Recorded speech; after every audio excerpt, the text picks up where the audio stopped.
Nós somos chamados a honrar a coragem e o destemor de João Batista, que não se calou diante do erro de Herodes, que vivia um relacionamento que não era segundo os mandamentos de Deus. Para mim, João Batista ele é o mártir do sacramento do matrimônio.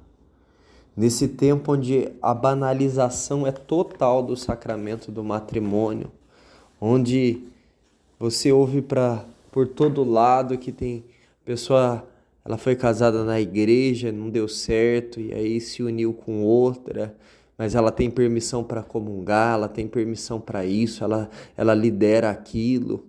O catecismo da Igreja Católica, ele diz que se uma pessoa ela não tem testemunho de vida, se ela está em pecado mortal, ela não pode assumir cargos de liderança dentro da igreja, porque é um contra-testemunho. Mas hoje se perdeu tudo isso. João Batista no nosso tempo hoje, com certeza, ele estaria proibido de pregar. Então vai se caçando os profetas, vai se amansando, colocando uma mordaça na boca daqueles que estão anunciando, saindo em missão para não tocar nesse assunto do matrimônio, da vida sexual, a sacralidade do matrimônio, a sacralidade dos votos que são feitos diante do altar. E aí nós temos uma igreja cheia de pessoas com poucas conversões.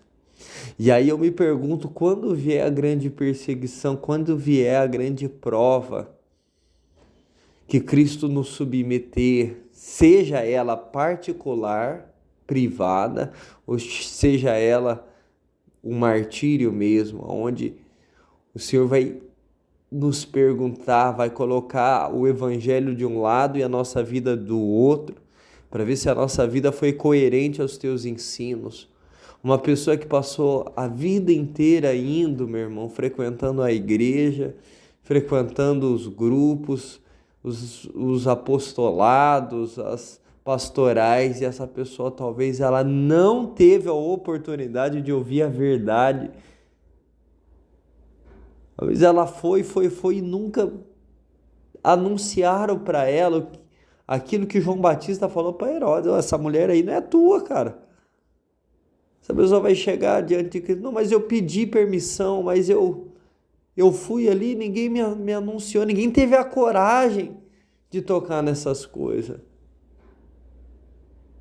O quanto para aquele que tem a missão de anunciar a boa nova, ele tem que ter dentro da sua alma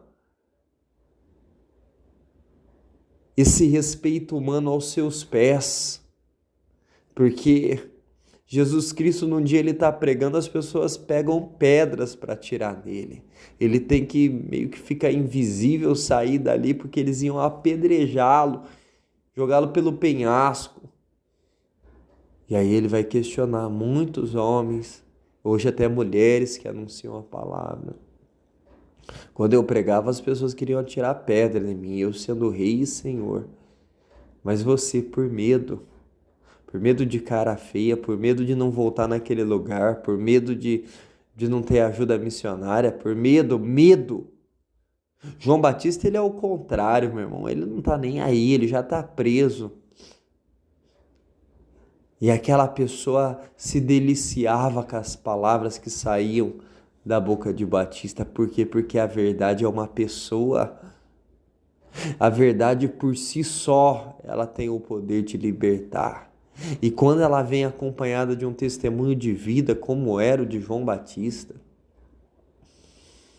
o Legenda Áurea que vai narrar um pouco do que aconteceu ali nessa decapitação ali, o antes, o durante, o depois, traz que quando encontram a cabeça de João Batista, encontram ela numa turna, né? Imagino que um caixote assim de madeira, e diz que ali tinha roupas cheias de silício. O que é silício? É aquelas cintas pontiagudas E eles suspeitam que era a roupa de João Batista, toda cheia de espinho, toda cheia de arame ali, coisas pontiagudas para ferir a pele dele, porque era um homem penitente. Quando Jesus pergunta o que foram ver no deserto, por quê? Porque as pessoas iam ver. O ser humano, a sociedade, ela sempre teve sede de ver, contemplar com os olhos homens e mulheres que saíram do padrão, que saíram da normalidade, que quiseram algo mais, que buscaram Deus com uma intensidade maior. E João Batista, ele é o topo, ele é o number one aí, ele é aquele que recebeu esse elogio de Cristo. Nascido de mulher, ele é o maior profeta. Que João Batista interceda por nós nesse dia, que a força da vida de João Batista, do martírio de João Batista, do sangue de João Batista que é derramado pela verdade. O interessante é que João Batista não morre por Cristo, mas ele morre pela verdade. A verdade em relação ao sacramento do matrimônio. Aquilo que Cristo disse, céus e terras passarão, mas a minha palavra não passará. Que nesse tempo da apostasia, do esfriamento, da bagunça em relação ao sacramento do matrimônio, possam se levantar homens e mulheres que tenham a coragem de João Batista de dizer isso está errado, ainda que percam tudo, mas não percam o céu. Porque a grande pergunta de Jesus para nós, para aqueles que conheceram a verdade, é se tiveram a coragem de testemunhar ela com a vida. E quando, assim como Herodes tinha a curiosidade de saber, Herodes ficava perguntando para João Batista a respeito de algumas coisas, e ele ia respondendo e alimentando aquela alma.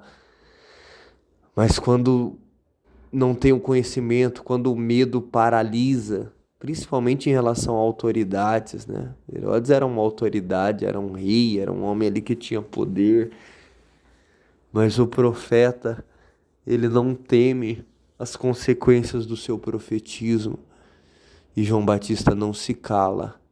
Então, independente da tua realidade, se você trabalha como faxineira, como pedreiro, como pintor, como professor, como médico, como enfermeira, quantas enfermeiras ali são cobradas a cabeça dela para ela, que as mulheres já chegam ali com vontade de fazer laqueadura, os homens ali, essas mulheres às vezes têm a coragem de anunciar a verdade ali, de chamar a pessoa no canto e expor ali o que a doutrina pensa, sabendo que corre grande risco, e em outros setores também da profissão. Porque Jesus nos chamou para ser sal, nos chamou para ser açúcar, nos chamou para ser